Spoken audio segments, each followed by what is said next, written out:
Hello guys, வணக்கம். நான் தான் உங்கள் ரேவந்த். வாங்க இன்னைக்கு வீடியோக்குள்ளே போகலாம். இன்னைக்கு நம்ம எங்கே போயிட்டு இருக்கோம்னா, திண்டுக்கல் டிஸ்ட்ரிக்டில் இருக்க ஒட்டஞ்சத்திரத்து பக்கத்தில் இருக்க கீரனூர் கொண்டாராங்கி தான் போயிட்டு இருக்கோம். இந்த கொண்டாராங்கி மலை ஏறின என்னோட ட்ரெக்கிங் எக்ஸ்பீரியன்ஸ் தான் இந்த வீடியோவில் ஷேர் பண்ணியிருக்கேன். என் கூட சேர்ந்து டிஜிட்டலாக நீங்களும் ட்ராவல் பண்ணுங்கள்.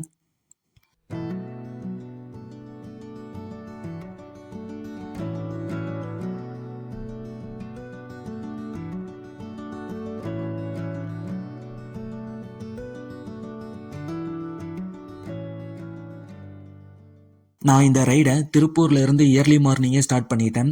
திருப்பூர்ல இருந்து ஜஸ்ட்டு ஒரு 1.5 மணி நேரத்தில் நான் இந்த பிளேஸை ரீச் பண்ணிட்டேன். இந்த பிளேஸை பற்றின ஃபுல் டீட்டெயில்ஸை டிஸ்கிரிப்ஷனில் வச்சுருக்கேன். அது மட்டும் இல்லை, லொக்கேஷனும் மென்ஷன் பண்ணியிருக்கேன், செக் பண்ணி பாருங்கள். இந்த கொண்டாராங்கி மலையை பார்க்கும்போது எனக்கு வெள்ளிங்கிரி மலையில் இருக்க 7வது மலையும் இந்த மலையும் ஒரே மாதிரி தான் இருக்குது. அவ்வளோ செங்குத்தாக இருக்கும் இந்த 2 மலையும். ஒரு 1.5 ஹவர்ஸ் ட்ராவலுக்கு அப்புறம் நாங்கள் இந்த கொண்டாரங்கி மலையோட அடிவாரத்தை வந்து ரீச் பண்ணிட்டோம். நீங்களும் முடிஞ்ச அளவுக்கு வெயிலுக்கு முன்னாடி இந்த அடிவாரத்துக்கு வர ரீச் பண்ணுங்க. அப்போதான் உங்களுக்கு இந்த மலை ஏற்றத்துக்கு ரொம்பவே யூஸ்ஃபுல்லாக இருக்கும். இந்த செங்குத்தான கொண்டாரங்கி மலையை ஏறுறதுக்கு கீழே morning 6 o'clock to evening 4 o'clock வரைக்கும் உள்ள அலோவ் பண்ணுறாங்க. நீங்கள் அந்த டைமில் எப்போ வந்தாலும் இந்த மலை மேலே ஏறலாம். ஆனால் நான் என்ன சொல்கிறேன்னா, நீங்கள் எவ்வளோ சீக்கிரம் இந்த பிளேஸுக்கு வரீங்களோ அவ்வளோ சீக்கிரம் வெயிலுக்கு முன்னாடி நீங்கள் மேலே போயிட்டு கீழே வர்றதுக்கு ரொம்பவே யூஸ்ஃபுல்லாக இருக்கும். சப்போஸ் நீங்கள் லேட்டாக வந்தீங்கன்னா உங்களுக்கு வெயிலில் வந்து இந்த பிளேஸில் சமாளிக்கவே முடியாது. சுற்றியும் பாறையாக தான் இருக்கும். ஸோ அதனால் நீங்கள் முடிஞ்ச அளவுக்கு மார்னிங் இயர்லியாக வர ட்ரை பண்ணுங்கள்.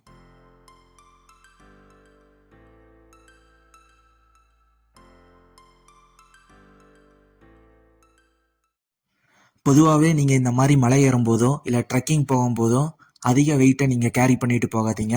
முடிஞ்ச அளவுக்கு ஒரு வாட்டர் கேன் மட்டும் கேரி பண்ணிட்டு போயிட்டு ரிட்டன் மறுபடியும் கொண்டு வந்துருங்க. இந்த கொண்டாராங்கி மலைக்கு மல்லிகார்ஜுனா மலைன்னு இன்னொரு நேம் இருக்குது. இந்த மலையை டோட்டலாக நீங்கள் மேலே ஏறி உச்சி வரைக்கும் போகிறதுக்கு குறைஞ்சது 1.5 மணி நேரம் ஆகும். உங்களோட ஃபிசிக்கல் ஸ்ட்ரென்த்தை பொறுத்து நீங்கள் கொஞ்சம் முன்ன பின்ன ஆகலாம். மற்றபடி போகிறதுக்கு சாலிடாக வந்து 1.5 மணி நேரம் ஆகும் கண்டிப்பாக.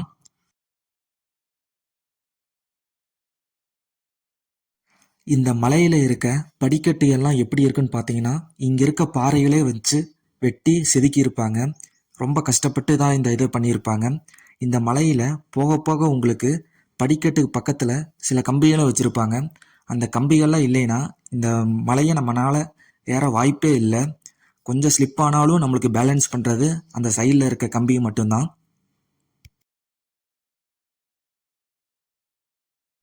இந்த கொண்டாராங்கி மலையை பார்க்குறதுக்கு அப்படியே நம்மளுக்கு லிங்க வடிவத்தில் இருக்கும். உங்களுக்கு நீங்கள் லாங்கில் இருந்து பார்த்தாலும் சரி, பக்கத்தில் போக போகவும் அந்த ஷேப்பில் தான் உங்களுக்கு தெரியும்.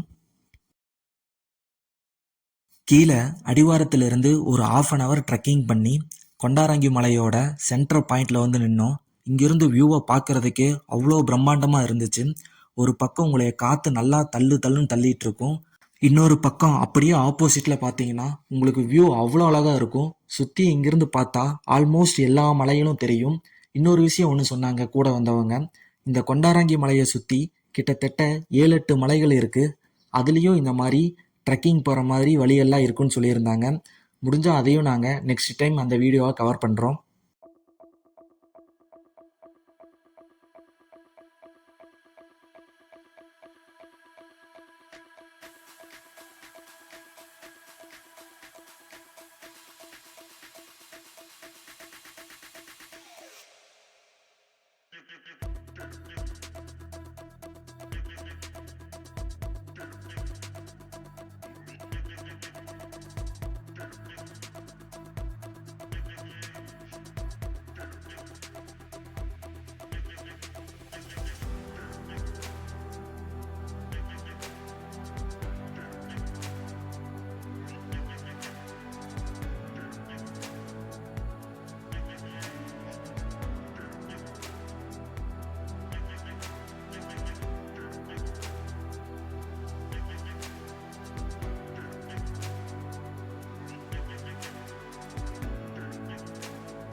கீழே அடிவாரத்திலிருந்து மேலே கோயில் வரைக்கும் வரக்கு கிட்டத்தட்ட எனக்கு 1 ஹவருக்கு மேலே ஆயிடுச்சு. வந்த உடனே உள்ளே வந்து கோயிலுக்குள்ளே சாமியை கும்பிட்டு மறுபடியும் நாங்கள் மேலே கொண்டாராங்கி மலையோட டாப்புக்கு போக ஆரம்பிச்சிட்டோம். இந்த மலையை ஏறுறதுக்கு எவ்வளோ கவனமாக இருக்கீங்களோ அதே மாதிரி இங்கே இருக்க குரங்குக்கிட்டையும் கொஞ்சம் கவனமாக இருங்க. கையில் வாட்டர் பாட்டில் வச்சுருந்தா மட்டும்தான் ஒன்றும் பண்ண மாட்டேது. மற்ற எது வச்சுருந்தாலும் கையில் இருந்து பிடுங்க தான் பார்க்குது. கோயிலுக்கே வந்தாலும் நீங்கள் தேங்காய் பழத்தை கொஞ்சம் மறைச்சி வச்சு கொண்டு வாங்க. ஏன்னா இது ரொம்பவே டிஸ்டர்ப் பண்ணும் உங்களைய. கோயில் மேலே இருந்து கொஞ்ச தூரத்துலேயே நம்ம மலையோட டாப்புக்கு போயிடலாம். ஆனால் இந்த கொஞ்ச தூரம் மட்டும்தான் கொஞ்சம் ரொம்பவே டிஃபிகல்ட்டாக இருக்கும். இந்த இடத்துல ஸ்டெப்ஸ் எல்லாம் பெருசாக இருக்காது. பாறையை வெட்டியிருக்க மாட்டாங்க. கம்பியெல்லாம் பிடிச்சி மேலே ஏற மாதிரி தான் இருந்துச்சு. கொஞ்ச தூரத்துக்கு அப்புறம் நம்ம மலையோட டாப்புக்கே வந்துடலாம். நான் ஒரு 2 மணி நேரம் கஷ்டப்பட்டு இந்த செங்குத்தான கொண்டாரங்கி மலை மேலே ஏறி தான் ஃபஸ்ட்டு வந்த உடனே என் கண்ணில் பட்டது இந்த ஓம் நமச்சிவாயா தான். பார்த்த உடனே எனக்கு ரொம்பவே சந்தோஷமாக இருந்துச்சு. மேலே இந்த உயரத்துக்கு ஆண்கள் தான் வரணும், பெண்கள் தான் வரணும், அந்த மாதிரி எந்த கட்டுப்பாடும் இல்லை. 2 பேருமே வந்து இந்த இடத்த நம்ம பார்க்கலாம்.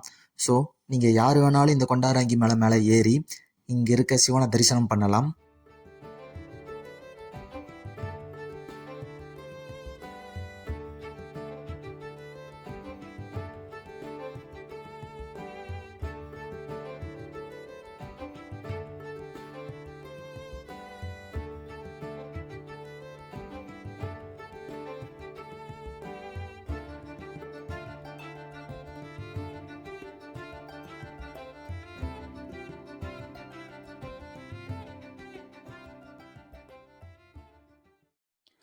இந்த மலையோட டாப்பில் கொஞ்ச நேரம் டைம் ஸ்பெண்ட் பண்ணிவிட்டு மதியான வெயிலுக்கு முன்னாடி கீழே இறங்க ஸ்டார்ட் பண்ணிட்டேன்.